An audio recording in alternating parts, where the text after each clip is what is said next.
Welcome to What Are You Sporting About podcast, a podcast about business, employment, sports, and entertainment to help educate, support, and guide you to your next level. Here's your host, attorney Sivonnia DeBarros.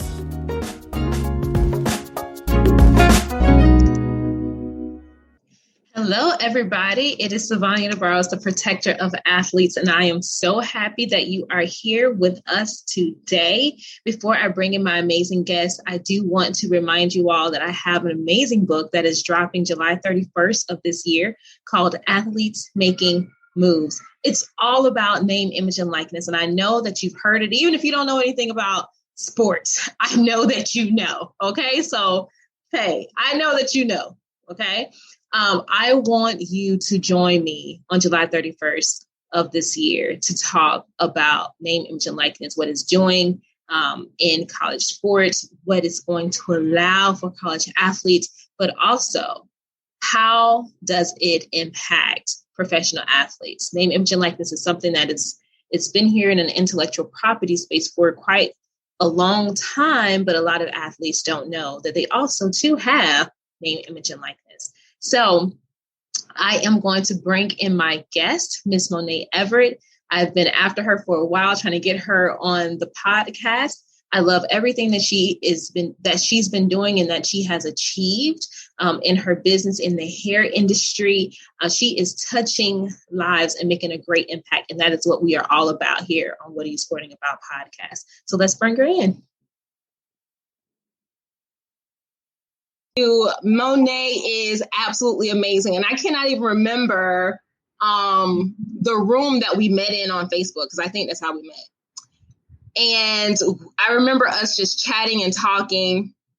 And then you started telling me a little bit about what you were doing. But I have been following you since, and I love everything that you've been doing.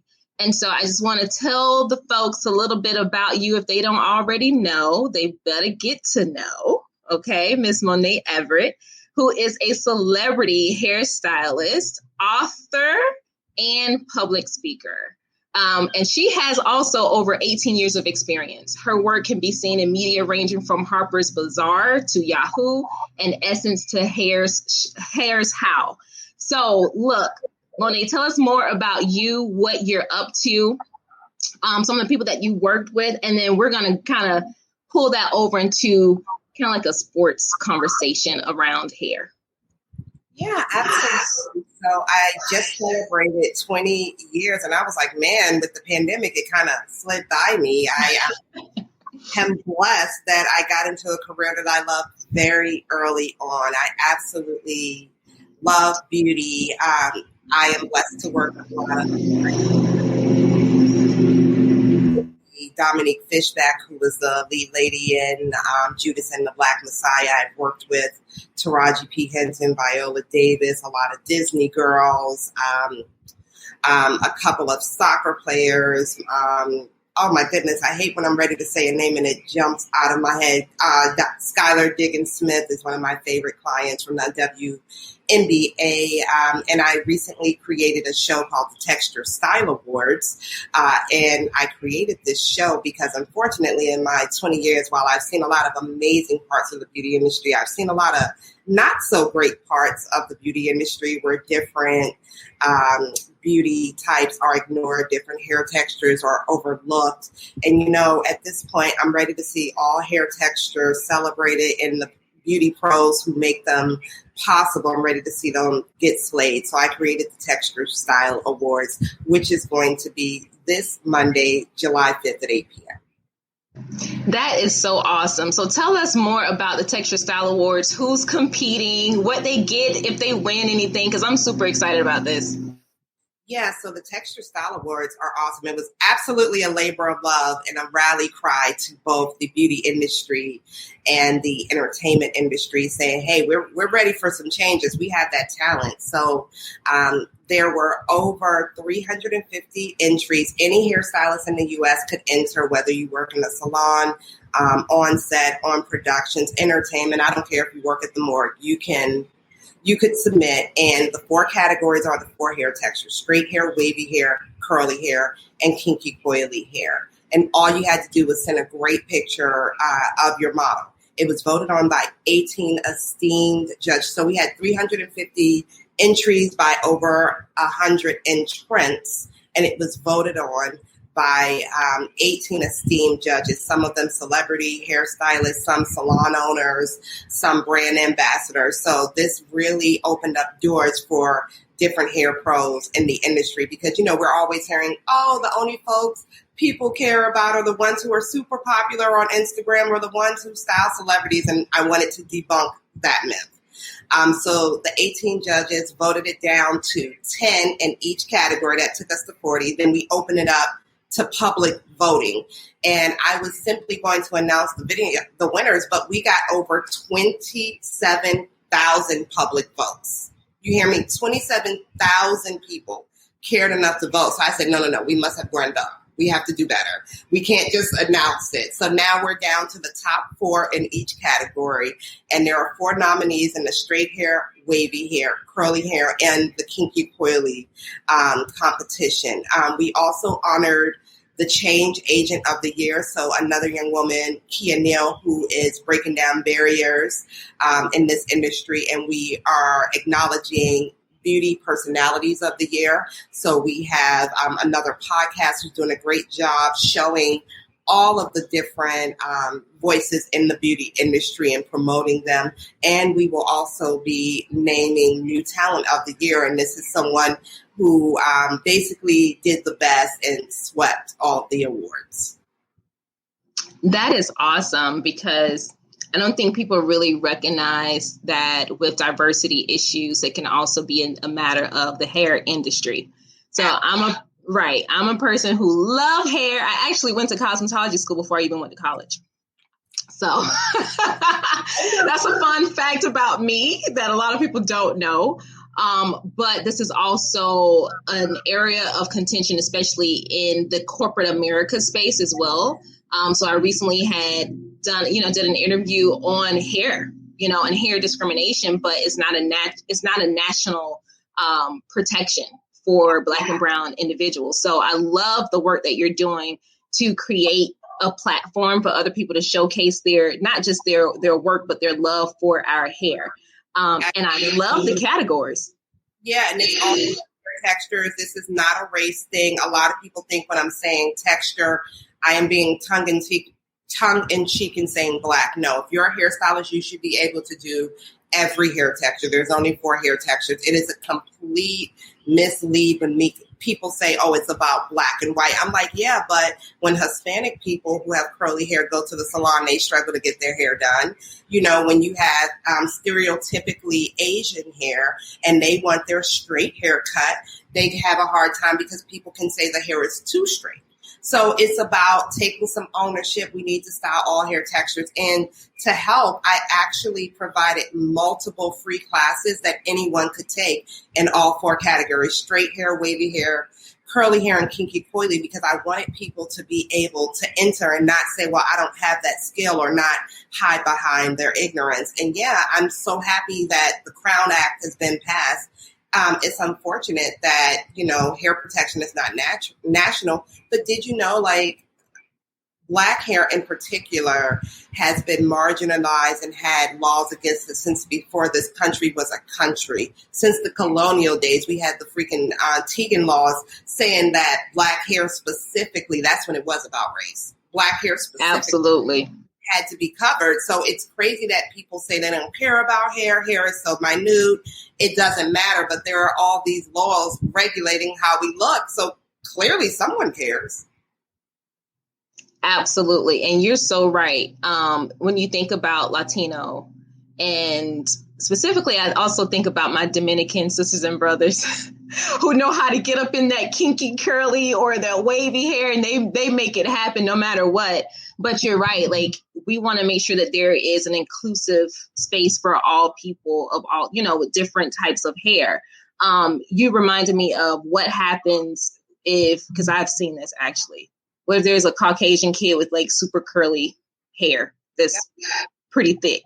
How would his normal or his family stylist or her family stylist know how to style their hair? Would they feel well, they feel like they have been excluded because of how their hair is.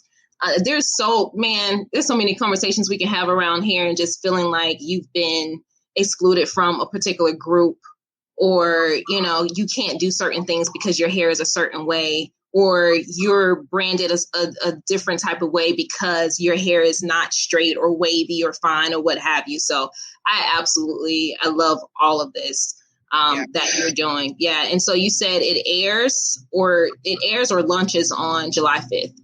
So the company's going on since February. It's going to air July 5th at 8 p.m. Okay. Eastern. Okay. And where is that airing? Just simply go to texturestyleawards.com. texturestyleawards.com. We have this lovely website where we're going to air the show July 5th at 8 p.m. EST. All right. Awesome.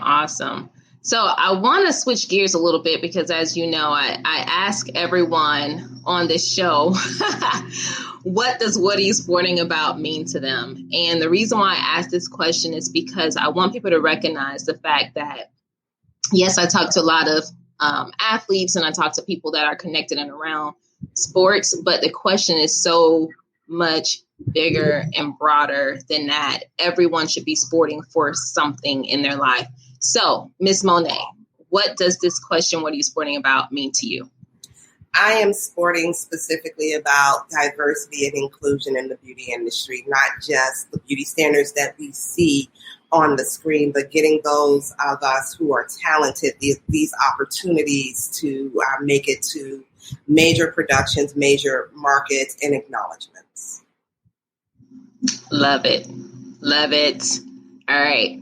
So we are in an era right now where a lot of athletes are competing at the Olympic trials for their seat. Okay. They are trying to get their seat, honey, at the table for 2021 for the Olympics. And I've seen several Black female athletes being called out or, just bad statements being made about them because of how they wear their hair. I want to get your opinion about that because there's one athlete in particular and her name is, it's escaping me right now. I cannot think about it, but she has like this orange hair, long nails, and people were like, well, she shouldn't be dressed like that. Or what is that? Sha'Carri. Yes, Sha'Carri. Thank you. Jesus, I could not think of this girl's name. Yes, Sha'Carri. And there was a young lady that I know who made a post about it and was like, people need to just let her be her. And my response was, yeah, everything doesn't work for everybody, but that's not you. So you do you. You do what makes you feel comfortable. Let other people do what makes them feel comfortable. And I love the fact, though, that you can, like, if we stop automatically judging people around what we see and look at it from a positive standpoint, whether you agree with how she chooses to wear her hair or whatever, you could see that this is someone who's super confident, right, in herself. You can tell she has a bubbly attitude because anyone who can go out into the world with loud colors, come on now, there's something to love about their personality. So tell me, like, what did you think about all of the little trolls out there around Sha'Carri? What advice would you give her if you were her stylist right now? Okay, so clearly I'm in love with Sha'Carri. I mean, did you see the way my face lit up when Sha'Carri came into I am posting about her like I am fangirling about her, her and Simone Biles. So part of me wants to answer this professionally and the other part of me wants to just really give an answer. So the first professional answer I would give as her stylist is let's do what you want to do. Be very clear. Stuff is only ghetto until it's fashion. You get what I'm saying? Other communities always come into the minority community, take what is considered ghetto and put it on a runway. They put it on someone who stereotypically wouldn't rock it, a blonde hair, blue eyed girl, and now it's fashion. Okay.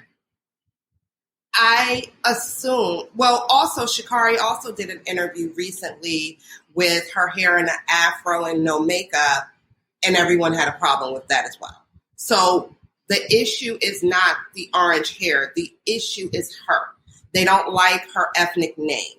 They don't like her winning awards. They don't like that she looks more muscular than the other people. So it's not really her. And also it's very in fashion to have different color hair. When I first was a hairstylist, I didn't see my natural hair color for probably 12 years. Purple, pink, green, blue, and I'm highly considering going back.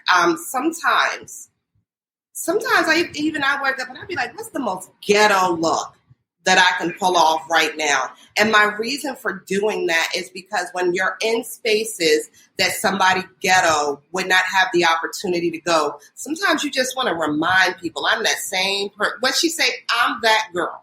I'm that girl you would have a problem with letting me in the room. But the problem is I am smart enough to be here. I'm educated enough. I'm skillful enough. In her case, I'm strong enough. I'm disciplined enough. And you can't beat me. So kiss my ass when this orange hair goes flying past you. It really is about the superhero. She really is, like when I work with celebrities on the red carpet and they want to wear their natural hair, is to make a political statement.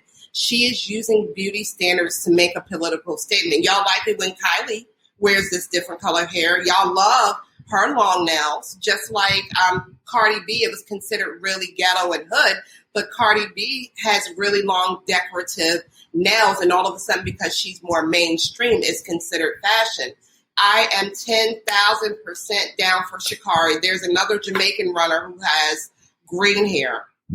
I am a major fan of it. I remember going into, like, I had some big events and I wanted to get my hair braided. And I was like, braids are becoming a norm. I want something real good. Let me get the whitest blonde, the longest length, because when you walk in, you're not expected to be there. And it does become the topic of the conversation. But always remember, you can't do what I can do. And if you could do what I could do, I wouldn't need to be here. So how about you accept me fully and be happy that I'm here and not judge me? I don't judge you when you come to work with your bedhead. So, yeah, I could have given you a straight answer, but you excited. I love Sha'Carri. I remember when Gabrielle Douglas was being drugged through the mud, and it just was hurtful. The gymnast Gabrielle Douglas, everybody's not a hairstylist. This is why I have, my job. Serena Williams, they work jobs where they are sweating intensely all the time. We cannot expect them to go out and kick down walls and barriers and still look like models.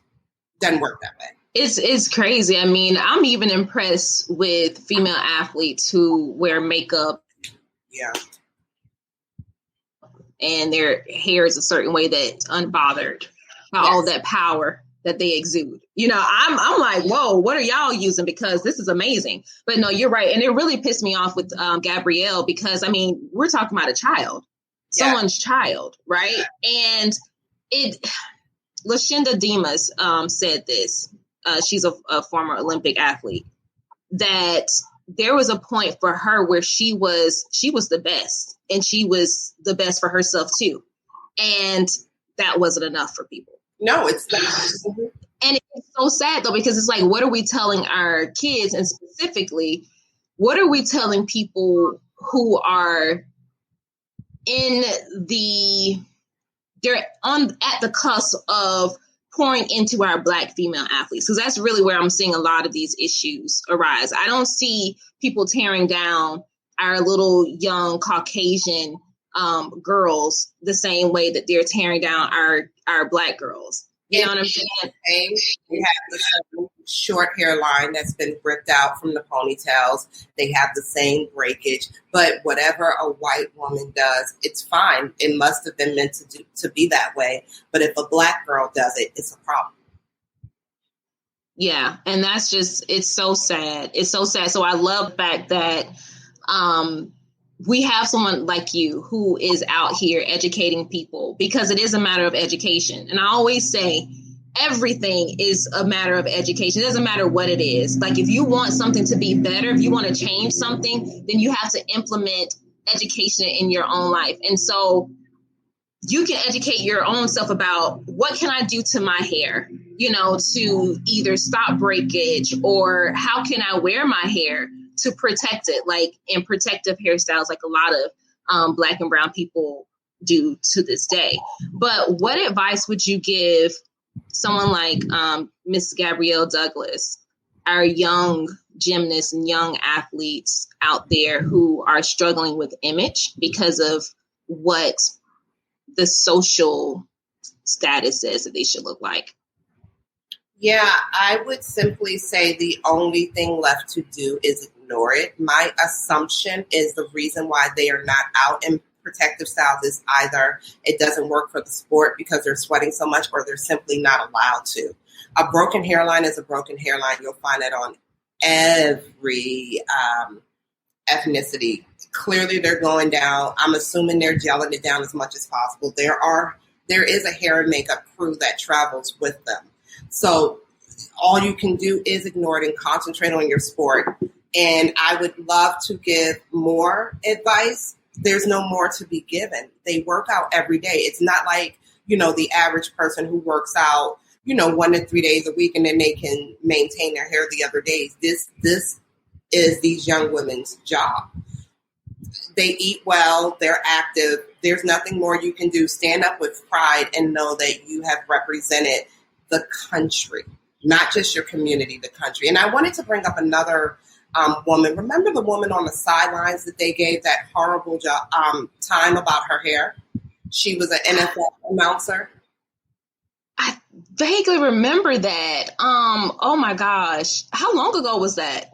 Within the last 5 years. And that kind of goes to my point. We vaguely remember her.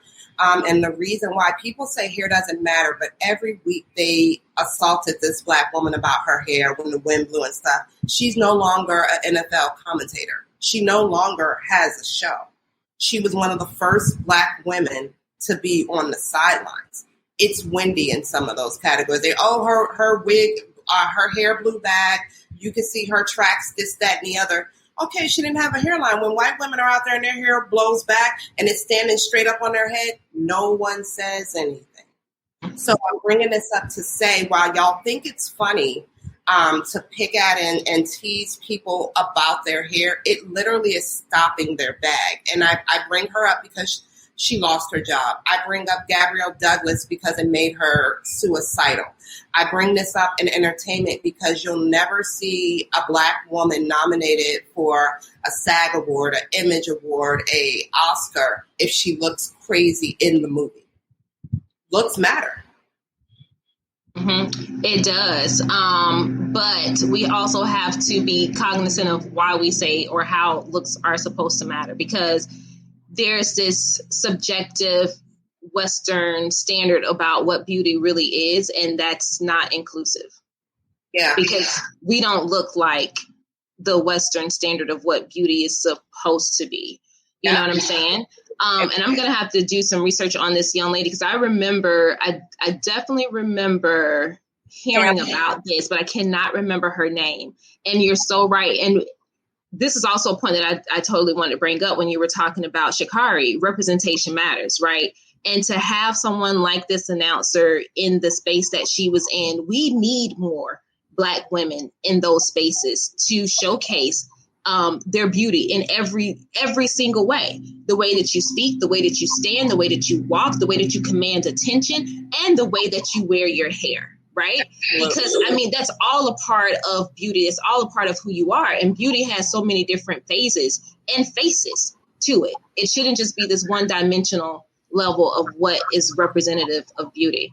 Her name is Ann Oliver. And remember, she was one of the most popular at the time. For her to be a fleeting thought, for us to not remember. And me looking back at the images like, what was so bad? Her hair just flew in the wind. Like, I'm looking at the images like she looks fine, besides the gravity on their personal mind frame. Keep in mind, she's not at the forefront of the sport anymore. You're so right. And I'm looking at a photo of her right now. I remember her. Yeah. Thank you for pulling this up, because there's nothing wrong with what I'm seeing on here. Wow. Yeah. We got to do more, and we got to make sure that not only that we are putting ourselves in positions to represent for those who are coming alongside of us or after us, but we also have, while we're in those spaces, we have to band together to support each other. Absolutely. And I'm thinking that's the biggest problem with that issue is where were the allies, those who looked like her and those who didn't? Yes. Because from quoting LaShonda, the standard shouldn't be that being great wasn't good enough. This one was amazing. You know what I'm saying? Like, who is out there supporting these individuals? And particularly women in every industry are the ones who have to abide by these so-called beauty standards. And it's creating, like you said, these mental health crisis issues, right? Yeah. So we definitely got to make sure that we're building a family, for lack of a better word, to help support each other in times like this. And I mentioned the possibility of these young women wearing protective styles, and that took me back to Venus and Serena. Those young girls came out there and were whooping tail, and all anybody could say was, look at those ugly braids, and why do they have beads, and they look this way, and they look that way. There will always be a problem, because the problem is not the hair. The problem is the person that they don't want in the space. Come on now, somebody. Come on. So there's nothing you can do. There's nothing you can do except for show up, be authentic in who you are, own your space 100%. You know what I'm saying? And just black out everything else, filter out all the noise so that you can actually perform. Absolutely. So I absolutely love this conversation. I want to ask you, though, before we wrap up, Monae, for all these people in the entertainment industry, music, film, people in sports, what is one or two tips that you can give them around hair, or just in general about business, something that you've been able to implement in your own life to be successful? Hair or business, it doesn't matter. I think most athletes already understand the importance of discipline. I think they also understand the importance of a great diet. A great diet helps them to play their sport, but that's also your best way of getting great hair, great skin, great nails. I love that. Yeah, I guess I'm thinking in terms of hair. Don't be afraid to try new things. Don't be afraid to really get out there and shock everybody with a style that really represents who you are. I am a huge fan of protective styles. I think if possible, wear your natural hair and avoid the chemicals, because there's so much sweating. There's no way. It would be difficult for you to really keep up with it. Find a great hairstylist, one who works with you, understands your schedule, understands your hair needs, and understand that you can request that stylist to travel with you. Many of the top athletes do that. I really loved the way the WNBA had the NBA had the barber bowl for when they were in the bubble. And they had their barbers to really try out to come and be able to support them in the bubble. Just like you work hard to get to the top of your field and there are different accolades, it's the same thing for the people who take care of you. Pour into them the same way they pour into you. I love it. And, that's one of the biggest things that I actually love about hair.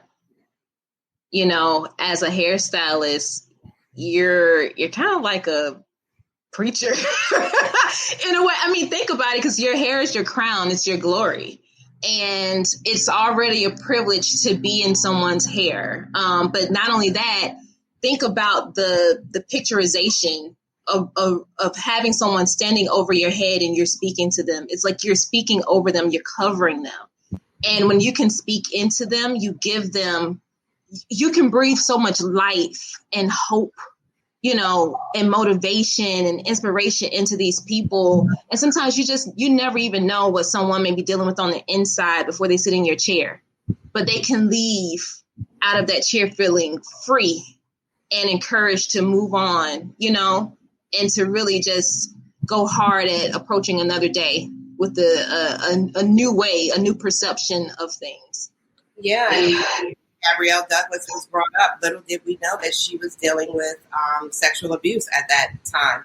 So she was being treated as less than in person, and the whole world was speaking negatively about her hair, something else she could not fully control.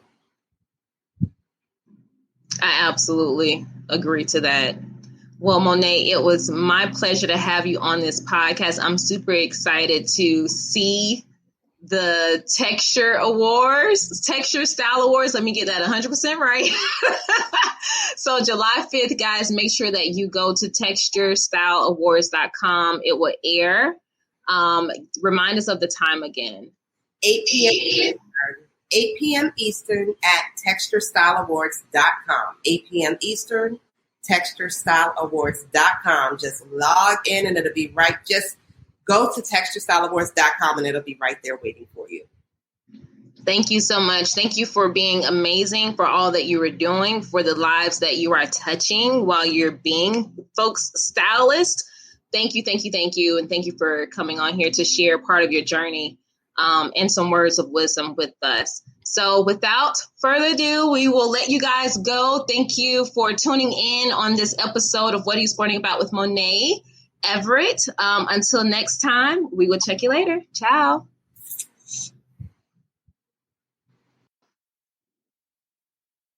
Hey, just to remind you, don't forget to go and register for Athletes Making Moves at athletesmakingmoves.com. You can register there to get your ticket, secure your seat so that you know how to secure and protect your name, image, and likeness. All right. I'll see you soon. Ciao. Thanks for joining us this week on What Are You Sporting About podcast. Make sure to visit our website, prosportlawyer.com, where you can subscribe to the show in iTunes, Stitcher, or whatever your favorite platform is, so you'll never miss a show. And while you're at it, if you found value in the show, we'd appreciate a rating on iTunes or iHeartRadio. Or if you'd simply tell a friend about the show, that would help us out too. If you like the show, you might want to check out our book, What Are You Sporting About? Attorney Sivonnia DeBarros is available for private consulting at sldebarros.com. And remember, we're here to educate, support, and guide you in your journey to success, because we're all sporting about something.